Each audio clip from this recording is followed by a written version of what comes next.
waxay dhaqan u leeyihiin kuwani inay cunaan hal luqmad ka hor inta aan lagu fulinin xukunka dilka ah. halkaasi luqmad ayay cunayaan, waxayna leeyihiin qof u keena wax allaala iyo wixii ay rabaan oo ay dalbadaan oo raashina markaa. intooda badan waxay iska dalbadaan cuntooyinka fudud sida fish burger iyo wixii la halmaala, halka qaarkoodna ay u arkaan tani inay tahay fursad weyn oo ay uga faa'iidaystaan qaab la yaab leh. haddaba muuqaalkan waxaan ku baranaynaa insha Allah cuntooyinka sida la yaabka leh ay dadka qaarkood u codsadeen iyo cuntooyinka kale oo ay dalbadeen qaar kale ka hor inta aan lagu fulin xukunka dilka ah.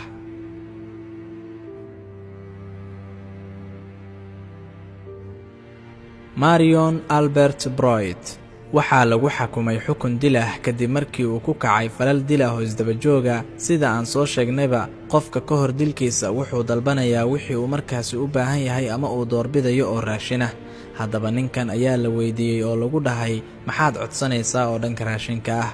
waxaa fajac noqotay markii uu codsaday in loo keeno cunto ay mar wada cunaan isaga iyo saaxiibkiis. cuntadaasoo ah sida tan: 4 buskeeti iyo 4 fish burger oo hilib ah iyo 3 kartoon oo jibsi ah iyo 3 dhalo oo cabitaanka nooca aashitada leh iyo cuntada loo yaqaano baadinjaan oo weliba la dubay iyo bocorka noociisa macaan oo weliba la dhexgeliyey bur iyo intaa iyo wixii la mid ah. wuxuuna yidhi ka hor intuusan codsan cuntadan tirada badan leh, waxaan jeclahay in la ii keeno shimbirka la dhaho bad oo Soomaalida u taqaan boorlab, weliba isagoo la soo solay ama la dubay.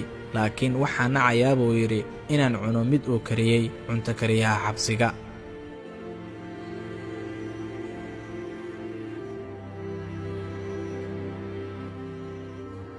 Philip Workman wuxuu ka mid ahaa in badan oo ka mid a dadkii lagu ciqaabay dembiye aysan galabsan. ninkani ayaa lagu xakumay dil sanadkii 2007 kadib markii lagu tuhmay dilka nin boolis ah. markii la weydiiyey maxaad jeceshahay in lagu keeno oo cunto ah, ayaa waxa uu codsaday in cuntadan aad u jeediin oo ka kooban qudaar iyo bur loo qaybiyo dadka qaxootiyaasha ah, laakiin waa loo diiday codsigaasi.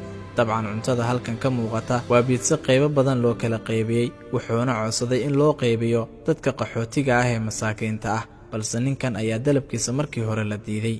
intaa kadibna codsigiisii ayaa loo tixgeliyey oo ninkan horaanba waxaa laga aaminsanaa marka laga ambaqaado sida u diiwaan gashaneed maxkamadda inuu ahaa dembiile. laakiin markii la arkay naxariistiisa iyo damqashadiisa ayaa aad loo jeclaaday, jacaylkaasoo sabab u noqday in dadka qaarkood ay u qumeen inay fuliyaan codsigiisii ahaa in dadka qaxootiyaasha ah raashin loo qaybiyo, taasoo keentay in maalintii la tooganayay ay qaxootiyaashu ahaayeen kuwo dharagsan oo aan baahnayn.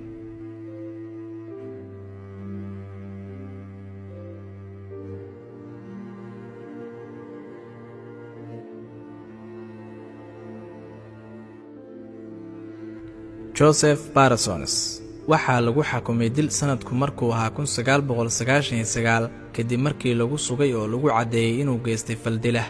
markii la weydiiyey waxa uu doorbidayo oo cunto ah, ayuu dalbaday 3 buskeeti oo aad u waaweyn iyo 2 kartoon oo waaweyn oo ah jibsi iyo 1 koob oo cabitaan shukulaato lagu sameeyey kadibna lagu dharoobay ice cream.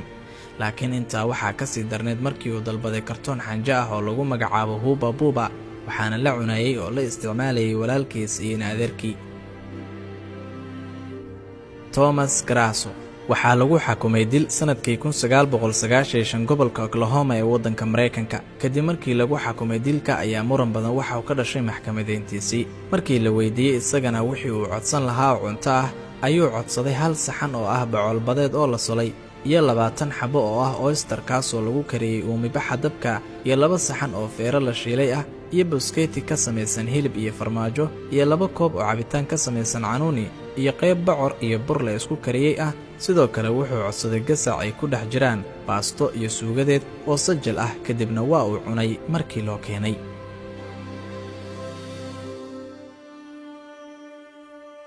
Burton Kirkham ninkani wuxuu xubin ka ahaa ciidamada cirka ee Mareykanka, waxaana lagu soo eedeeyey inuu geystay falal isugu jira dil iyo xatooyo. waxaana dil lagu xakumay sanadkii 1958. wuxuuna qirtay waxyaabaha lagu soo eedeeyey, wuxuuna sheegay inuusan geeri ka baqayn.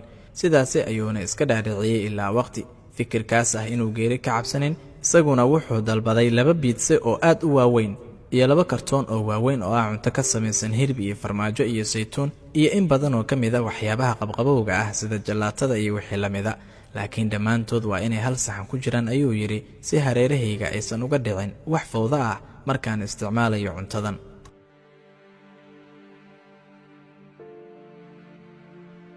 Victor Vigar wuxuu ahaa nin dililka loo adeegsado oo lacag ku qaata.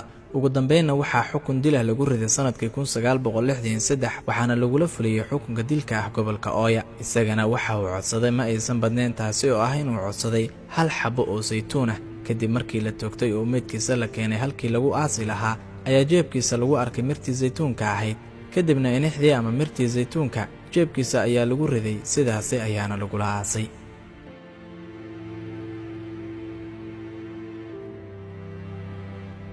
Gerald Michel waxaa lagu soo eedeeyay inuu dilay 2 ruux sanadku markuu ahaa 1985 waxaana xukun dil ah ku riday maxkamadda gobolka Texas sanadkii 2011. intaana lagu fulin xukunka ayaa la weydiiyay wixii uu codsan lahaa oo dhanka cuntada ah. isagoo ma codsan wax badan oo raashin sida kuwii aan soo aragnay oo kale, hase yeeshee wuxuu codsaday hal boorso oo buuxda oo ah macmacaan.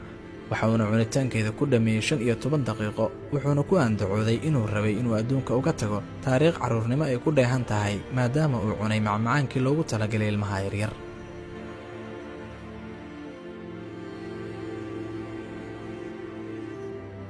Ronnie Lee Jandner waxaa lagu tuhmay inuu geystay falal kala ah dil iyo xatooyo iyo sidoo kale cunsurinimo.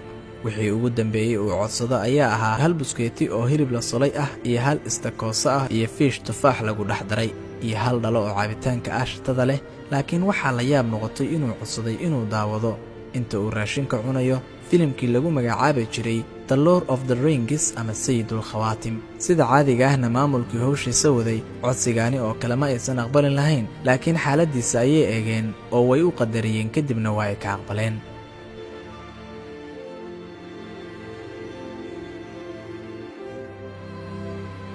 Jerry Carl Simon waa nin kale oo isagana lagu soo eedeeyay inuu geystay fal dil ah. wax allaala iyo wixii uu dalban karay ayuu dalbaday. waxyaabaha uu dalbaday ayaa waxaa ka mid ahaa in weel weyn looga soo buuxiyo bur iyo basal iyo filfil iyo barbarooni iyo weel kale oo weyn oo isna loogu soo shubo 3 nooc oo kala duwan oo farmaajo ah iyo loo soo jarjaro saytuun iyo yaanyo iyo tuun iyo cunto kale oo loo yaqaan bedsafid, taasoo ka koobneed 10 kartoon oo farmaajo Talyaani ah iyo 4 uqyo oo filfil nooca aadka u kulul ah iyo yaanyo iyo nus kiilo xamur ah iyo 2 gasac oo caano ah iyo hal koob oo qabqabowga Faranjiyeerka ah. cuntadan oo aad u farabadneed ayaa waxa ay ka warheleen ama ay ku baraarugeen waardiyaashu inuusan in badan oo cuntadaasi ka mid ah isticmaalin uusan cunin.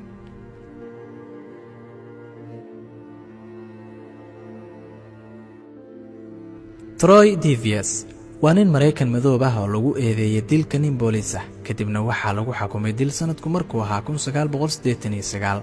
3 munaasabadood ayaa la damcay in xukunka dilka ah lagu fuliyo, hase yeeshee mar kasta dib ayaa loo dhigayay ilaa markii ugu dambeysay uu ka fulay xukunkaasi oo ah 21 Sebtembar sanadkii 2011. markii uu dalbaday wixii uu cuni lahaana ayaa mid ka mid ah waardiyaashii ilaalinayay waxa uu ku yiri 3 mar ayaa dilka ka badbaaday. ogow middan waa midii ugu dambeysay, kama badbaadi doontid mana sii noolaan doontid.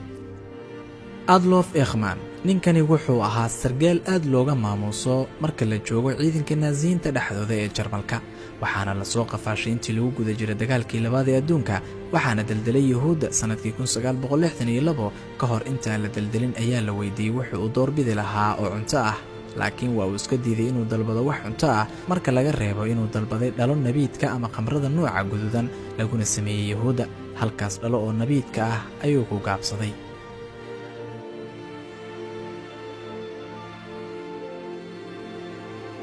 Ricky Ray Rector waxaa lagu xukumay daldalitaan kadib markii lagu soo eedeeyay inuu dilay nin boolis ah. isaguna wuxuu dalbaday digaag la dubay iyo koob cabitaana iyo doolshe, waxaana dhacday inuusan cunin doolshihii halka cuntadii kale oo idil uu dhameeyey. ilaalada ayaa waxa ay sheegeen in Ricky uusan ogeyn in xukunka dilka ah maalintaasi lagu fulinayo.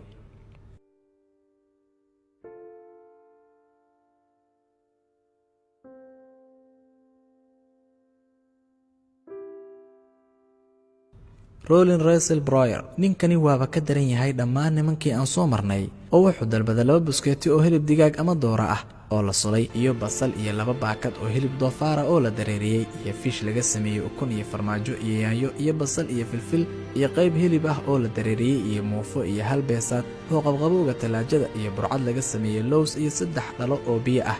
waxaana xaqiiqa in maamulka xabsiga aysan aqbalin dalabkan aadka u badan, laakiin maamulka xabsiga Texas waa ay aqbaleen dalabkan aadka u badan.